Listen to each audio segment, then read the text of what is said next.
Dios les bendiga, mis hermanos. Bendiciones de lo alto. Le damos pues una vez más las gracias a nuestro Señor que nos tiene acá, una vez más reunidos en su nombre, para darle gloria y honra al que la merece. Amén. Bueno, como sabemos, el estudio que estamos pasando en el comienzo del libro de Lucas, capítulo número 1, en donde hemos tomado el tema, el ministerio del Espíritu Santo. Hechos, capítulo número 1 del libro de Hechos de nuestro amado hermano Lucas, el médico amado, discípulo de nuestro amado apóstol Pablo también. Y leemos la escritura en el poderoso nombre de Jesús, nombre que es sobre todo nombre. Amén. Dice, entonces los que se habían reunido le preguntaron diciendo, Señor, ¿restaurarás el reino a Israel en este tiempo? Y les dijo, no os toca a vosotros saber los tiempos o las sazones que el Padre puso en su sola potestad. Pero recibiréis poder cuando haya venido sobre vosotros el Espíritu Santo y me seréis testigos en Jerusalén, en toda Judea, en Samaria y hasta lo último de la tierra. Y habiendo dicho estas cosas, viéndolo ellos, fue alzado y le recibió una nube que le ocultó de sus ojos. Y estando ellos con los ojos puestos en el cielo, entre tanto que él se iba, he aquí, se pusieron junto a ellos dos varones con vestiduras blancas, los cuales también le dijeron, varones Galileos, ¿por qué estáis mirando al cielo? Este mismo Jesús que ha sido tomado de vosotros al cielo, así vendrá como le habéis visto ir al cielo. Amén. Entonces fíjese que el poder no está en la mente, como dicen algunos libros, el poder está en el Espíritu. Y recibiréis poder cuando haya venido sobre vosotros el Espíritu Santo y me seréis testigos. Entonces fíjese que yo le comentaba que el pero que está aquí es muy importante, porque ellos también le hacen una pregunta que ya se la habían hecho a nuestro Señor Jesucristo en Mateo capítulo número 24. ¿Cuándo sucederán estas cosas y qué señal habrá de tu venida? Y le vuelven a hacer la pregunta, ¿restaurarás el reino de Israel en este tiempo? Y les digo, no os toca a vosotros saber los tiempos o las sazones que el Padre puso en su sola potestad. Y es donde viene, hermano, este pero, que es un pero muy importante. ¿Y de qué pero? Que esta palabra encierra, hermano, todas las profecías que nosotros tenemos en el Antiguo Testamento, porque ellos iban a ser el remanente que iban a ser testigos de una restauración espiritual, a la cual nosotros hoy día, hermano, estamos gozando. Pero recibiréis poder cuando haya venido sobre vosotros el Espíritu Santo y me seréis testigo. Y este ministerio, ¿dónde comienza por primera vez, amados hermanos? En Jerusalén. Este es el epicentro y es la ciudad escogida en el pacto davídico en Samuel, el libro número 2, capítulo número 7. Es la ciudad escogida, amada por Dios, para hacer y traer, hermano, la revolución no carnal, sino espiritual. No por las armas, sino por el espíritu. Luego después dice, en toda Judea, en Samaria. Entonces el epicentro, que es Jerusalén, va a abarcar también Judea, que es el otro espacio que está en la nación, que está separada. En Samaria, cuando la mujer samaritana le dice a nuestro Señor Jesucristo, judíos y samaritanos no se tratan entre sí. Y es lo que viene el Espíritu Santo a romper ese maleficio de enemistad. Y es lo que se cumple cuando el Espíritu Santo también, hermano, se derrama en Samaria por medio de Pedro y Juan, que van allá, porque Felipe predica en Samaria, pero el Espíritu no es derramado porque hay esa enemistad. Y para que no se cree otro epicentro Entonces va Pedro y Juan y se derrama el Espíritu Santo no por medio del ministerio de Felipe, sino por el ministerio de los apóstoles, para que entonces ellos también estén fundamentados en el ministerio de los apóstoles y no haya la misma división. Y es lo que dice Ezequiel 37, y tendrán un solo jefe, y ese jefe es Jesucristo, quien los comandará. Y entonces ellos empiezan a servirle a un solo rey. ¿Y quién es ese rey? El que se ha sentado a la diestra del Padre, Jesucristo. Y empieza a gobernar sus mentes y sus corazones. Y es la única manera que el hombre, hermano, se una, por medio de Jesucristo.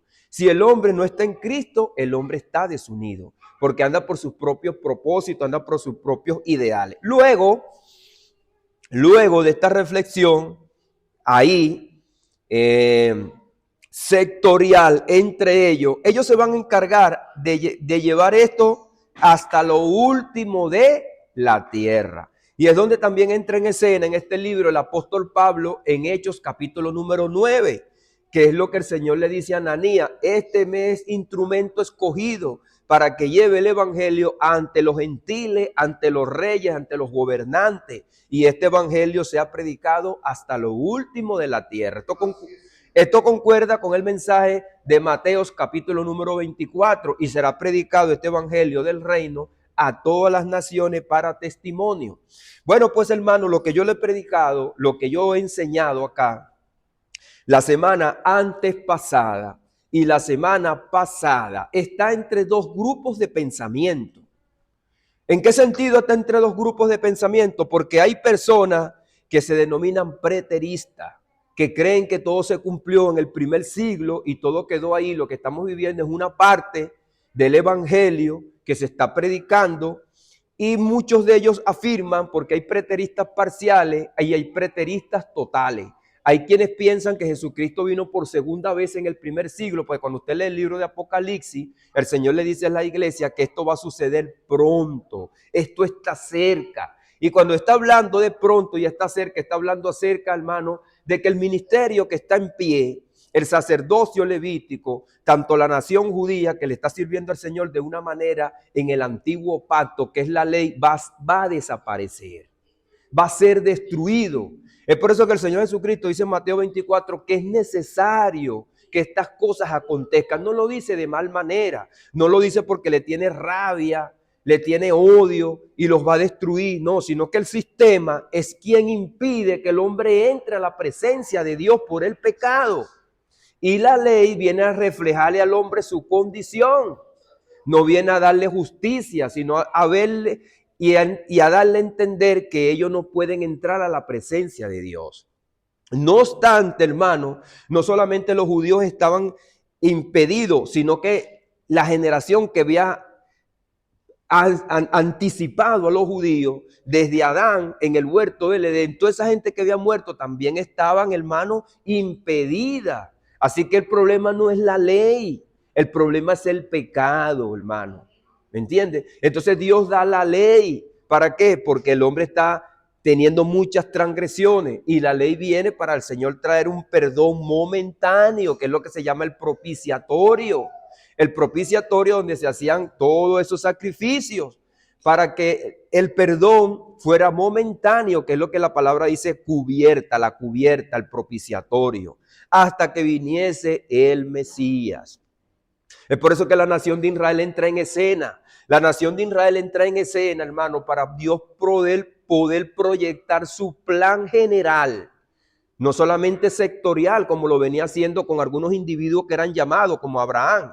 Y en Abraham, Dios expande ese plan que había Dios comentado a Adán en el huerto del Edén en Génesis 3:15, que vendría el Mesías a darle, hermano, el golpe fatal a la serpiente en la cabeza. Vamos a leer Deuteronomio capítulo número 32, porque nos hemos también parado en esa escritura.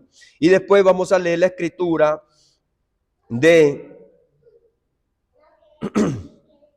Esta es una escritura poderosa, hermano. De aquí es donde salen la mente de los profetas. La mayoría de las profecías tienen el epicentro acá en este libro. en Deuteronomio, precisamente en el capítulo 32 y capítulo número 31. Para aquellas personas que quizás también van a escuchar este mensaje, que están en las redes, que lo estamos grabando, en Deuteronomio capítulo número 10, Dios a través de Moisés le dice al pueblo que ellos no tienen el corazón circuncidado, que aunque ellos tienen la circuncisión carnal, no tienen la circuncisión espiritual. Y en el capítulo número 30, él dice que se va a encargar de circuncidar ese corazón. Y en medio de esos capítulos del 10 y el 30, el capítulo número 18 es, hermano, esencial, porque quien va a circuncidar el corazón es nuestro Señor Jesucristo. Aquel profeta en Deuteronomio 18, que dice nuestro amado hermano Moisés, que dice que él es quien es el profeta que va a venir, y es que él no escuche ese profeta será desarraigado del pueblo. Y ese es el mensaje que da nuestro Señor Jesucristo en Juan capítulo número 5. El que escuche la voz del Hijo y es ahora vivirá. Y él es quien va a circuncidar el corazón. El pueblo no tiene la capacidad, ni menos que menos Moisés. Moisés entiende que él no es ese profeta, que él sacó al pueblo de Egipto carnalmente, pero él no va a sacar al pueblo espiritualmente de la muerte, sino que lo va a hacer el Mesías, ese profeta. Y es por eso que Moisés da el cántico de Moisés, el cántico de Deuteronomio 31 y Deuteronomio 32, que cada 7 años ellos tienen que es tener este cántico en la mente y en el corazón para poder entender el plan de Dios, que Dios no los quiere destruir a ellos, sino que los quiere transformar en el corazón. Porque los judíos, más adelante, cuando ven los gentiles que ellos no se están convirtiendo, empiezan a pensar de que Dios los desechó a ellos, de que ya ellos no sirven, que ellos fueron infieles a Dios, mataron al Mesías en la cruz del Calvario y ellos están muertos y tienen la entrada al cielo cerrada. Y es lo que el apóstol Pablo explica en Romanos capítulo número 9 al 11.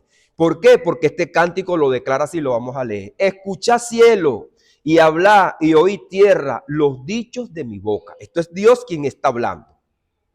Dice, goteará como la lluvia mi enseñanza, destilará como el rocío mi razonamiento, como la llovizna sobre la grama y como las gotas sobre la hierba. Fíjese cómo va a venir, hermano, el conocimiento de Dios a aquellas personas que van a ser transformadas poderosamente.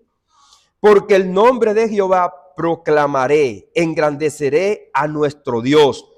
Dice, Él es la roca cuya obra es perfecta, porque todos sus caminos son rectos. Dios de verdad y sin ninguna iniquidad en él. Él es justo y recto. Dice, la corrupción no es suya, de sus hijos es la mancha, generación torcida y perversa. Ahí está claro, el Señor está hablando acerca de la naturaleza del hombre.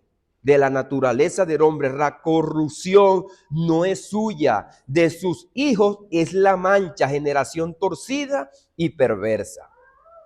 Dice, así pagaréis a Jehová, pueblo loco e ignorante. Fíjese, hermano, y muchos atribuyen solamente esta escritura al pueblo de Israel, pero esta escritura, hermano, Dios hizo de los dos pueblos uno solo.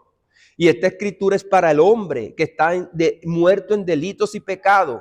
Y Israel prefigura a este mundo, hermano, que está muerto en delitos y pecados. Dice, así pagaréis a Jehová, pueblo loco e ignorante. Aunque esta escritura está dirigida a la nación de Israel y se fue cumpliendo paulatinamente hasta que el Mesías vino, esta escritura se cumplió totalmente con la llegada del Mesías.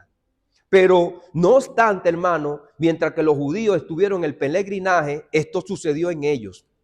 Se rebelaron contra Dios. Dice, no es Él tu Padre que te creó.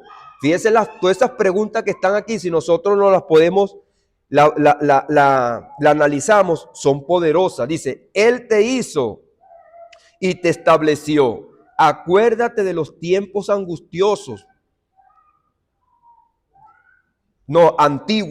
Acuérdate de los tiempos antiguos. Considera los años de muchas generaciones.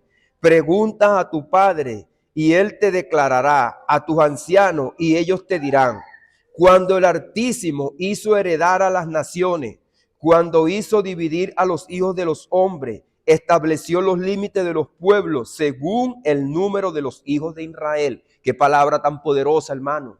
Esta es una palabra entremezclada que simplemente y llanamente la podía cumplir el Mesías. Cuando el Altísimo hizo heredar a las naciones, cuando hizo dividir a los hijos de los hombres, estableció los límites de los pueblos según el número de los hijos de Israel. ¿Usted sabe qué es este versículo nada más?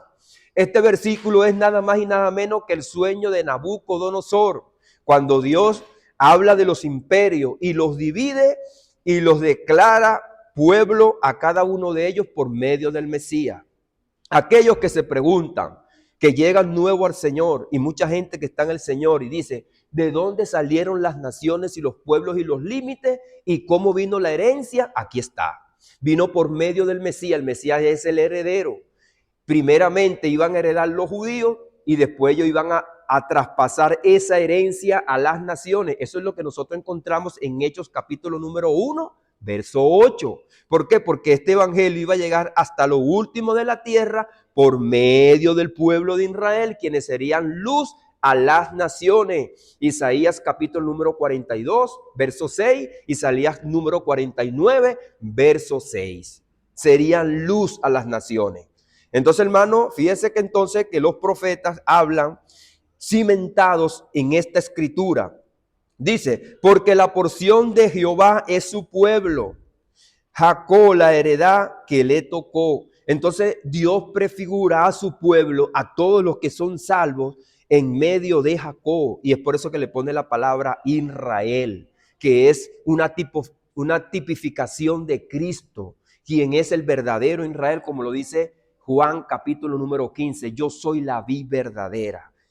Y todo pámpano que no viene a mí será desarraigado del pueblo. Eso es lo que dice Deuteronomio 18. Porque la porción de Jehová es su pueblo. Y fíjese que cuando los profetas hablan acerca del remanente, hablan de una porción que es un remanente. De aquí donde sale la palabra remanente, porque es un remanente el cual nosotros vimos la semana pasada, quien entra a la heredad. Dice, le halló en tierra de desierto y en yelmo de horrible soledad. Lo trajo alrededor y lo instruyó, lo guardó como a la niña de sus ojos. Este es el pueblo que está en Cristo y el pueblo que es salvado y redimido. Dice, como el águila que excita su nidada, revoloteará sobre sus pollos, extiende sus alas, los toma, los lleva sobre sus pluma. Eso es lo que dice Jesucristo en cuanto a Jerusalén, que lo quiso tomar en las alas, pero ellos no quisieron. Hay quienes dicen que solamente Jesucristo murió por lo suyo, pero Juan dice todo lo contrario. A lo suyo vino y los suyos no le recibieron. Entonces el verdadero pueblo de Dios está acá, en esta escritura. No es nada más que el linaje de Israel. Son todos los salvados desde que Dios, hermano, abrió esa puerta en el huerto del Edén por medio de la profecía del Mesías. Sino que Dios lo tipifica en el pueblo de Israel por medio de nuestro amado hermano Abraham. Dice, como el águila que excita su nidada, rebotea sobre sus pollos, extiende sus alas, los toma, los lleva sobre sus plumas. Ahora fíjese lo que dice, Jehová solo le guió, con él no hubo Dios extraño. Lo hizo subir sobre las alturas de la tierra y comió los frutos del campo. Este es un lenguaje poético de las bendiciones que Dios le da al pueblo, e hizo que chupase miel de la peña y aceite del duro panal, mantequillas de vaca, de leches de oveja con grosura de cordero y de carneros de Basán, también machos cabríos como lo mejor del trigo, y de la sangre de la uva bebiste vino. Pero fíjese lo que dice el verso 15, como lo que yo le siempre he dicho, un pero. Pero engordó Jerurum y tiró coces, engordaste, te cubriste de grasa. Entonces abandonó al Dios que lo hizo y menospreció la roca de su salvación. ¿Qué le dice el Señor Jesucristo al apóstol Pablo cuando cae a tierra? Dura cosa te es dar coces contra el aguijón. Aquí está claro, hermano. Aquí tenemos un cuadro claro de lo que Dios ya quería hacer y le da a entender al apóstol Pablo, tú eres parte de esta generación que engordó y me está persiguiendo. Me está tirando a mí, pero engordó Jesurún y tiró coces. Y dice, engordaste, te cubriste de grasa. ¿Qué quiere decir tiró coces? Bueno, le está tirando a Dios, está en contra de Dios, se rebela contra Dios. Y es lo que dice aquí abajo, entonces abandonó al Dios que lo hizo, menospreció la roca de su salvación. ¿Quién es esa roca? Bueno, Mateos capítulo número 7, que nosotros encontramos en el Sermón del Monte, el Señor Jesucristo se identifica como esa roca. El que funda su casa sobre la roca no caerá. Aunque este pueblo está dando cosas, tienen que entender este cántico, es lo que dice nuestro Señor Jesucristo. Es por eso que el apóstol Pablo le dice en Romanos, a los romanos, no, este pueblo no puede entonces hacerse la víctima. ¿Por qué? Porque de hace tiempo Dios le está mandando profetas y profetas. Y Moisés dice, ustedes no tienen que ir abajo a buscar el mensaje, ni tienen que mandar a alguien para la luna para ver si Dios está allá con un cohete. No, Dios está aquí, está claro y le ha hablado. Entonces no pueden decir que Dios los abandonó y ustedes no entienden porque aquí está la palabra. Ahora, esos textos nosotros los tomamos, hermano, para evangelizar, ¿cierto? Pero el apóstol Pablo no lo está tomando para evangelizar, ni tampoco para defender a Dios, porque Dios no necesita defensa. Pero el apóstol Pablo le está dejando claro que lo que ellos están pensando, los romanos, y de la manera que están pensando de Dios, están errados y están equivocados. Y el pueblo judío también está equivocado. Dios a ellos no lo ha abandonado, Dios a ellos no le ha dado la espalda, siempre le ha dado la palabra y en la boca, pero ellos son los que le han dado la espalda a Dios. Y Dios también decidió entonces darle la espalda. Dice, despertaron a celo con los dioses ajenos, le provocaron a ira, sacrificaron a los demonios. Fíjese entonces que esta es la palabra que utiliza el apóstol Pablo en Romanos capítulo número 11. Cuando el apóstol Pablo dice, bueno, ustedes me provocaron a mí a celo, a ira, yo también lo voy a provocar a celo con un pueblo que no es pueblo. Más adelante lo vamos a ver aquí. Dice, sacrificaron a los demonios y no a Dios, a dioses que no habían conocido, a nuevos dioses venidos de cerca, que no habían temido vuestros padres. Fíjense entonces lo que dice, de la roca que te creó te olvidaste, te has olvidado de tu creador. Dice, y lo vio Jehová y se encendió en ira por el menosprecio de sus hijos y de sus hijas, y dijo, esconderé de ellos mi rostro, veré cuál será su fin, porque son una generación perversa, hijos infieles. Ellos me movieron a hacerlo con lo que no es Dios, me provocaron a ira con sus ídolos. Yo también me moveré a hacerlo con un pueblo que no es pueblo. ¿Quién es ese pueblo? Nosotros somos ese pueblo. Pero nosotros no somos ese pueblo nada más. Fíjese que ¿a quién perseguía el apóstol Pablo, hermano? Le hago una pregunta. ¿A los gentiles? No, el apóstol Pablo perseguía a ese pueblo que Dios le está. ¿Y quién es ese pueblo? Es el mismo pueblo de Israel, hermano, que se convirtió en el día del Pentecostés. Y dice, vamos a hablarlo claro, hermano, ellos me movieron a celo con lo que no es Dios. Me provocaron a ira con sus ídolos. Yo también los moveré a hacerlo con un pueblo que no es pueblo. Ahora, dentro del pueblo de Israel, hermano, valga la redundancia, estaba un pueblo que no era pueblo.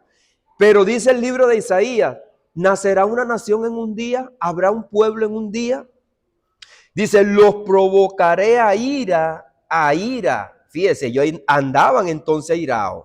Y esto es lo que se encuentra en Primera de Corintios, capítulo número 10, verso 22, y en Romanos 10, 19. Entonces este cántico, hermano, es muy importante para entender el plan de Dios.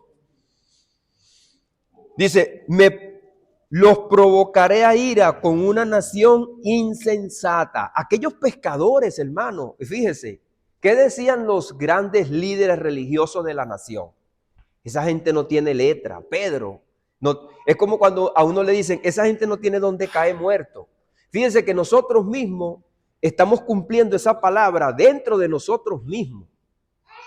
Y es lo que el apóstol Pablo le dice a los tesalonicenses. Recuerdan, capítulo número 1 y capítulo número 2. Ustedes han venido a ser el mismo ejemplo que nosotros fuimos para los judíos, porque ustedes habrán sido perseguidos por los mismos tesalonicenses. Sus mismos familiares lo quieren matar.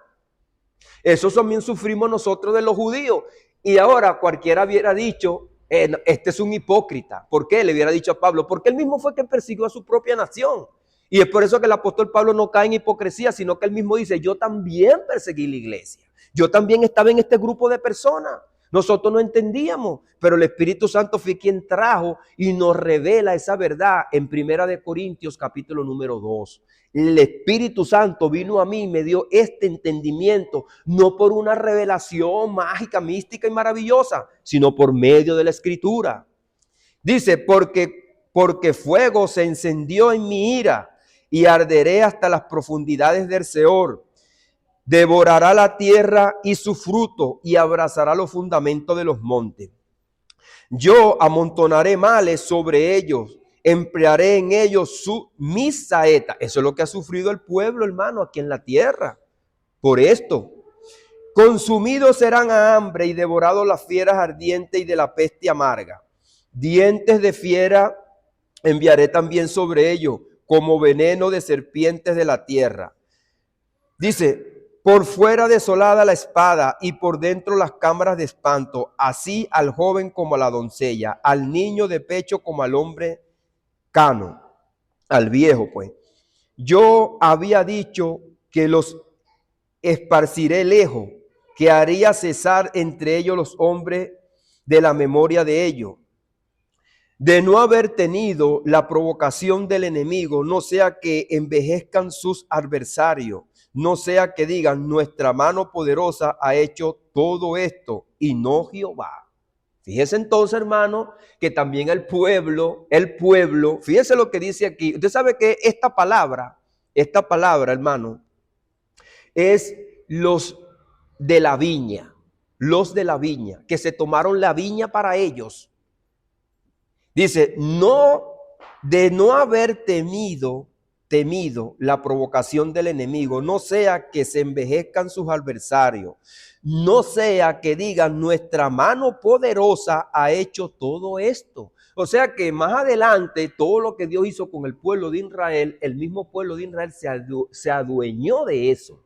Y es lo que dice nuestro Señor Jesucristo, la viña no es de ustedes, la viña es de mi Padre. Y manda el Hijo. Y dice que ellos entienden esa palabra. Fíjense que todo estaba escrito acá. Los que entendieron esto pudieron entender la Escritura, lo que Dios hablaba. Y que verdaderamente ellos eran y son el instrumento de Dios, hermano. Hoy día, quiera o no lo quiera cualquiera, los judíos son cabezas y luz a las naciones, hermano. Porque lo que nosotros estamos leyendo aquí es a Moisés. El evangelio que nosotros hemos leído acá y estamos leyendo viene de ellos. Entonces el plan de Dios no lo estorba el hombre. Dice, nuestra mano poderosa ha hecho esto y no Jehová. Dice, porque son nación privada de consejo y no hay entendimiento en ellos. Eso es lo que dice el apóstol Pablo. Ellos tienen entendimiento, pero no en ciencia. Ojalá fueran sabios, que comprendieran esto y se dieran cuenta que el fin que él espera. Eso es lo que Jesucristo le dice. Usted no sabe lo que va a hacer mi Padre. ¿Qué va a hacer el Padre? Y ellos mismos lo dicen, destruirá la viña y a los viñadores malvados. Bueno, ellos mismos lo proclamaron. Dice, ¿cómo podría perseguir 1 a 1000 y 2 hace huir a 10,000? Dice, si su roca no les hubiera vendido y Jehová no los hubiera entregado, porque la roca de ellos no es como nuestra roca y aún nuestros enemigos son de ellos los jueces, porque de la vid de Sodoma es la vid de ellos y de los campos de Gomorra. Esto no es lo que dicen los profetas cuando empiezan a predicar en contra de Israel y la llaman ramera y le dicen que como a Sodoma, como a Gomorra. Fíjense, hermano, que esto es sorprendente porque todavía Moisés no ha entrado a la tierra prometida, ni va a entrar. ni el pueblo tampoco ha entrado a la tierra prometida. Y todo, hermano, el mensaje profético que despliegan los profetas después de los 5 libros de Moisés están entrelazados en este cántico, la rebelión del pueblo. ¿Qué dice, hermano, el libro de los jueces? Y el pueblo hacía todo lo que ellos querían y no había quien hiciera lo bueno. Fíjese que de aquí esto sale todo y ahí entonces empiezan a salir los profetas. Y es que le declara, porque dice, porque de la vid de Sodoma es la vid de ellos. ¿Quién es la vid? Israel es la vid. Y de los campos de Gomorra, las uvas de ellos son unas ponzoñosas, racimos muy amargos tienen. Eso es lo que dice Isaías en el capítulo número 5. Vine a buscar uvas y había uvas amargas. Veneno de serpiente es su vino y ponzoñosa cruel de áspide. Es lo que utiliza el apóstol Pablo también en Romanos capítulo número 3. No tengo yo guardado conmigo sellados mis tesoros. Esta escritura se encuentra en Romanos 12, 19 y Hechos 10, 30, es lo que utiliza el apóstol Pablo para hablar en contra del pueblo. Mía es la venganza y la retribución. A su tiempo su pie resbalará, porque el día de su aflicción está cercano y lo que les está preparado se apresurará. Es lo que dice Apocalipsis en los primeros capítulos. Esto está cerca. Es la destrucción del sistema del antiguo pacto para dar entrada al nuevo pacto. Porque Jehová juzgará a su pueblo y por amor de sus enemigos se arrepentirá cuando viere que la fuerza pereció y que no queda ni siervo ni libre. Fíjese lo que está aquí escrito en el verso 36. Porque Jehová juzgará a su pueblo y por amor de sus siervos se arrepentirá. Hermano, ¿qué dice aquí? Está claro, hermano. Cuando el Señor dice al hijo de David, a Salomón, yo haré esto por amor a mi siervo, ¿quién? David. Fíjese, entonces Dios dice aquí, por amor de mis siervos se arrepentirá. O sea, yo no voy a destruir el reino porque yo amo a mi siervo. Yo le di una palabra y eso es lo que se va a cumplir. Y esto está en Deuteronomio 32, antes de entrar a la tierra, hermano. Y dirá, ¿dónde están sus dioses? La roca que se refugiaban, o sea, los dioses, la roca que se refugiaban, los va a librar. Dice, que comían la grosura de su sacrificio y bebían el vino de sus libaciones. Levántense y que os ayuden y os defiendan. Es lo mismo que le dice Jeremías, es lo mismo que le dice Isaías. Vamos a ver si sus dioses lo van a librar del cautiverio. Ved ahora que yo soy y no hay Dios conmigo. Dice, yo hago morir y yo hago vivir. Yo hiero y yo sano. Eso es lo que dice el apóstol Pablo, porque es lo que él vivió. Dios lo cegó, pero también Dios lo sanó. No hay quien pueda librar de mi mano. ¿Quién lo iba a librar ese día? El apóstol Pablo, él dijo, Señor, aquí estoy yo. Porque yo alzaré a los cielos mi mano y diré, yo vivo para siempre. Si afligiere mi reluciente espada y echare mano del juicio. Dice Apocalipsis capítulo número 1 que sale una espada aguda de su boca que va a pelear contra sus enemigos. Si afilare mi reluciente espada y echare mano del juicio, yo tomaré venganza de mis enemigos. Eso es lo que dice Apocalipsis capítulo número 6, los 4 jinetes que están, hermano, en el capítulo número 14 de Ezequiel y los jinetes que ve Zacarías. Son 4 jinetes que están preparados para la guerra.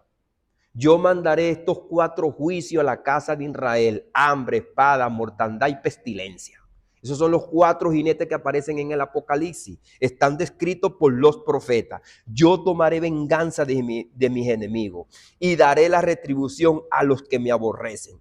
Embriagaré de sangre mis saetas. ¿Recuerdan Isaías 63 que lo leímos acá? Y lo estudiamos y le preguntan al Señor Jesucristo, ¿de dónde vienes tú? Yo vengo de allá. y mis vestidos se mancharon de sangre. Y dice, y pisé el lagar. Él dice, yo vengo, o sea, ya había juzgado a las naciones. Y eso está en el capítulo número 13, el capítulo número 24, lo denominado en Isaías como el Apocalipsis de Isaías. Fíjense que yo no tengo aquí un bosquejo, nada, simplemente estamos leyendo la Biblia, hermano, para que no diga, bueno, que yo estoy inventando cosas. Y lo que yo he estudiado y he podido, hermano, entender, es lo que yo más o menos también estoy hablando, es lo que dice la Escritura. Le preguntan al Señor Jesucristo, vamos a leerlo en Isaías 63, porque aquí estamos, hermano, es precisamente para leer la palabra y estudiar la palabra. Le dice, ¿quién es este que viene de Edom? Desborra con vestido rojo, este hermoso en su vestido, que marcha en la grandeza de su poder. Dice, yo el que hablo en justicia, grande para salvar.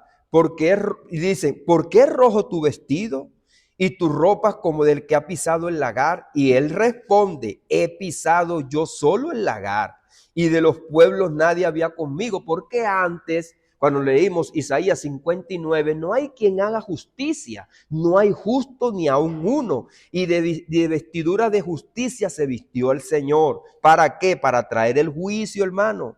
Dice, el juicio contra el pecado y los pecadores que no se arrepientan. He pisado yo solo el lagar. Y dice, y fíjese que él viene ya de haberlo hecho. He pisado, no dice que va a pisar. Yo solo el lagar.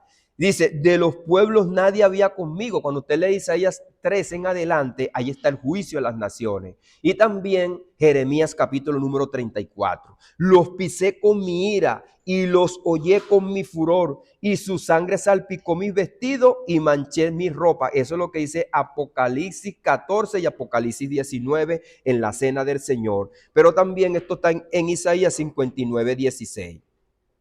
Apocalipsis entonces 14, 20 y Apocalipsis 19, 15 y Apocalipsis 19, 13. Fíjese dónde está el Apocalipsis, pero ¿de dónde viene, hermano? Viene del cántico de Moisés. Hay gente que tiene, no, yo tengo un cuadro, yo tengo un plan, yo tengo una escatológico. Hermano, la escatología no es más que la misma palabra del Señor. Es la teología bíblica la que nos habla. Vamos al cántico otra vez entonces. El cántico de Moisés en Deuteronomio 32. No hemos leído el 31 porque es muy importante. Bueno, le quedará a ustedes. Estábamos entonces en el verso 22. Porque fuego se ha encendido en mi ira. Dice acá. Dice, se ha encendido en mi ira y arderá hasta las profundidades del Seol, devorará la tierra y su fruto y los abrazará. Ya esto lo habíamos leído.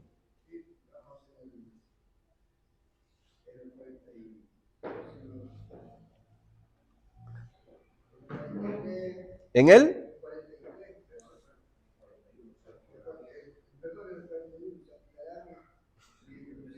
Ese. Ahí, entonces estamos en el 41. Afilaré mi reluciente espada y echaré manos del juicio y tomaré venganza de mis enemigos. ¿Está claro lo que hemos leído en Isaías? Está claro, hermano. Y daré retribución a los que me aborrecen. Entonces, dice, embriagaré de sangre mi saeta y mi espada devorará carne. En la sangre de los muertos, de los cautivos, en la cabeza de la larga cabellera del enemigo. Entonces, hermano, esa escritura está muy clara. No hay, eso está en Romanos capítulo número 15, verso 10, Apocalipsis 19, 2. Fíjese de dónde el cántico de Deuteronomio, a dónde va a parar, hermano. Esto no es una Biblia de estudio, es simplemente son las referencias que están en la Biblia. Apocalipsis 19, 2, si quiere ustedes lo van leyendo. Apocalipsis 19, 2, mientras que yo tengo aquí el cántico de Moisés. Entonces, embriagaré de sangre mi saeta. Entonces, él da la respuesta, ¿recuerdan? ¿De dónde has venido tú y por qué están así tus vestidos rojos? Y él dice, bueno, es porque yo vengo de pisar el lagar de las naciones. Y ellos han bebido del cáliz Han bebido del cáliz. Entonces, ¿quién es que pasa el juicio a las naciones? El juicio comienza por la casa de Dios y es traspasado por medio del pueblo de Israel a las naciones. A su vez, hermano, esas mismas naciones van a tener herencia, porque no solamente Israel pasa el juicio, sino que también pasa la verdad, pasa la palabra. Dice después, hermano, es sorprendente lo que dice aquí, alabar naciones a su pueblo. Fíjese, hermano, ¿qué estamos nosotros haciendo hoy aquí? Alabar naciones a su pueblo. Nosotros, hermano, estamos alabando el pueblo de Israel. ¿Por qué? Porque el pueblo de Israel Dios lo toma para hacer esta poderosa obra. Pero no es solamente el pueblo de Israel, sino que es el pueblo de Dios que viene desde antemano, desde el huerto del Edén. Porque aquí está Abraham, aquí está Noé. Dice, alabar nación a su pueblo, porque él vengará la sangre de su siervo. ¿Qué dice Apocalipsis, hermano? ¿Hasta cuándo vengará nuestra sangre? ¿No lo dice Apocalipsis? ¿Hasta cuándo vengará la sangre de nosotros que nos matan? Alabar naciones. ¿Qué dice después, hermano, cuando Jesucristo toma los reinos? ¿Qué dicen los ángeles? ¿Qué dicen los que están allá arriba? El reino, la gloria ha sido dada a nuestro Señor Jesucristo. Alabad todas las naciones a Él. Tomará venganza de sus enemigos y hará expiación por la tierra de su pueblo. Esto se cumplió en Cristo cuando vino en la cruz del Calvario y hizo expiación por el pueblo. Vino Moisés y recitó todas las palabras de este cántico a oídos del pueblo y de Josué de Nun. Y acabó Moisés de recitar todas estas palabras a todo Israel y le dijo, aplicad vuestro corazón a todas las palabras que yo os testifico hoy, para que las mandéis a vuestros hijos, a fin de que cuiden de cumplir todas las palabras de esta ley. Al corazón, hermano. Y les dijo, aplicad vuestro corazón a todas las palabras que yo os testifico. Entonces, hermano, el problema del hombre está en el corazón. Está en el corazón. Yo espero, hermano, que esta palabra entre en nuestra mente, en nuestro corazón, nos haga entender las cosas que están escritas, hermano. Están escritas. Entonces, el remanente que nosotros vimos la semana pasada, el remanente se convierte progresivamente en la iglesia, reunida en Cristo y llena del Espíritu Santo. El pueblo de Dios bajo el nuevo pacto, el reino de Dios con los ciudadanos celestiales, los hijos de Dios engrandecidos por el Espíritu Santo, reyes y sacerdotes que sirven y reinan con Cristo. Entonces, Cristo es visto como la iglesia. Cristo es visto, hermano, como el pueblo. Cristo es visto como el reino y Cristo es visto como una ciudad. Esto lo declara Isaías en su libro. A su vez, los que están en Cristo, entonces son la iglesia, son el pueblo, son el reino y son la ciudad. Esta es la ciudad que aparece desde Isaías 60, Isaías 66. Una ciudad que no necesita de sol ni necesita de luna. ¿Por qué? Porque la nueva criatura es alumbrada por el Espíritu del Señor, por el Señor. No obstante, este cuerpo de afuera, hermano, necesita la luz del sol, las vitaminas del sol. Pero cuando nosotros muramos no vamos a tener ni sol ni luna, sino que el Señor será nuestra luz. No obstante, ahora también, hermano, nuestra nueva criatura que está dentro de nosotros no es alumbrada por el sol, ni tampoco es nutrida por la tierra, ni nutrida por la luz solar, sino nutrida por la palabra que hemos leído ahora. Entonces nosotros somos la iglesia reunida en Cristo, llena del Espíritu Santo, el pueblo de Dios bajo el nuevo pacto, porque sin el pacto esto no sería una realidad en cada uno de nosotros. El remanente que surge del mismo Israel no es un reemplazo, sino la misma consumación del plan de Dios que vimos en Deuteronomio 32, está claro.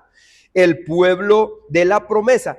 ¿Cómo entramos nosotros? Eso está en esa palabra. Por medio del pueblo de las tribus de Israel nos predican a nosotros y nosotros somos injertados. Es lo que dice el apóstol Pablo. Somos injertados por medio de ellos. Ahora la iglesia enviada a las naciones hereda todas las promesas dadas en la roca. Entonces, fíjense que porque hay todo lo que yo he dicho aquí, hermano, como yo les dije, está en el preterismo y está en el futurismo. Hay quienes dicen que el Apocalipsis, todo eso se va a cumplir. Nosotros estamos viviendo el Apocalipsis, hermano. Nosotros no solamente lo estamos viviendo, lo estamos disfrutando. El que entiende las escrituras, las disfruta, hermano. No ve el libro de Apocalipsis como una revista de horror. No, lo ve como el cumplimiento de la palabra de Dios. Entonces, hermano, el remanente se cumple en el ministerio. Uno de los debates más comunes de la escatología actual gira en torno a la identidad de Israel y la iglesia. Ya la vimos, está claro, hermano. Entonces, los que tienen esa confusión es porque no han entendido la escritura. Existen dos errores que están contrarios a la teología del reemplazo, que enseña que la iglesia sustituyó a Israel y que las promesas hechas a los padres fueron transferidas a otro pueblo distinto. Y no es así. ¿Me entiende? La misma iglesia es el mismo pueblo que sale del mismo pueblo de Israel, porque ya lo había dicho Dios, y Dios no falla. Entonces, por amor a mis siervos es que sucede esto. No es así. Lo hemos leído en el cántico, hermano. No hay falla ahí. Entonces, las promesas grandes que se le hicieron a los siervos, a los que son la raíz, que están en Cristo y de donde sale y emerge el pueblo, es lo que gozan de esa savia y rica savia del olivo. Y quedamos nosotros por fuera. No, nosotros somos injertados. Entonces, el futurista y el preterista destruyen esta doctrina, porque dice que eso va a ser para el futuro y otros dicen que eso se quedó en el pasado. Y nosotros no podemos pensar así. Eso está en el presente. Cuando el apóstol Pablo habla en las escrituras, dice, esto es hasta el día de hoy. El futurismo dispensacionalista, el dispensacionalismo que pone las dispensaciones, dice que eso va a ser para el milenio. Todo lo que está ahí en Isaías 59 al 66 dice que eso lo va a cumplir cuando Israel, todos ellos se arrepientan. Pero eso no es lo que dice Moisés en el cántico. Dice que es una porción que va a ser salva. Y esa porción es el remanente que somos nosotros. Lo estamos viviendo, hermano, y lo estamos disfrutando. Entonces, que enseña que Dios aún salvará a toda la nación de Israel en la carne de forma masiva y nacional en un futuro predeterminado. A menudo vínculo al Estado de Israel fundado en 1948. Pero cuando Israel no se había formado como nación, esa teoría no era entrable en la mente. ¿Por qué? Porque ellos estaban dispersos por todos lados. Pero cuando se funda en el 1948 es donde sale esa teoría. Pero nosotros hemos visto claro que eso no es una teoría, que eso es una verdad y que venía desde el cántico y que el pueblo de Israel que está ahí, Dios va a seguir salvando un remanente. Y así todo Israel será salvo. Serán salvos los que están en las naciones y serán salvos los que están ahí también, pero un remanente. Y Dios irá predicando hasta que el tiempo de los gentiles sea cumplido y Jesucristo venga por segunda vez. Entonces esto va a ser una constante. Dios siempre trató con un remanente, no con la totalidad de la nación. Isaías, Oseas, Jeremías, Sofonías anunciaron que el remanente recibirá el espíritu del Mesías y sería el verdadero pueblo de Dios. Pablo afirma en Romanos 9 al 11 que este remanente ya se cumplió en Cristo y no es el reemplazo de Israel, sino la continuidad de la fiel palabra del Dios verdadero de Israel y ahora manifestado como la iglesia, pueblo, reino, hijo de Dios. Isaías capítulo número 10, verso 20 y 22, el remanente volverá, el remanente de Jacob, el Dios fuerte, porque si tu pueblo Israel fuere como la arena del mar, el remanente de él volverá. Fíjese que es un remanente. La consumación abreviada rebosa justicia, es lo que habla la palabra. Isaías nunca habló de una conversión masiva de toda la nación, sino de un remanente. Esto muestra que el plan de Dios siempre fue, hermano, un llamamiento, como dice Romanos capítulo número 8, a los que antes conoció, a estos también llamó. No es algo que nosotros nos inventemos. Oseas 1:10, con todo esto será el número de los hijos de Israel como la arena del mar, que no se puede medir ni contar. Y en el lugar de donde nos que se les dijo, vosotros no sois pueblo mío, les será dicho, soy hijos del Dios viviente. Entonces, bueno, ya llegó la hora, hermano, le damos las gracias al Señor por su palabra y entonces seguiremos en la próxima enseñanza. Dios les bendiga.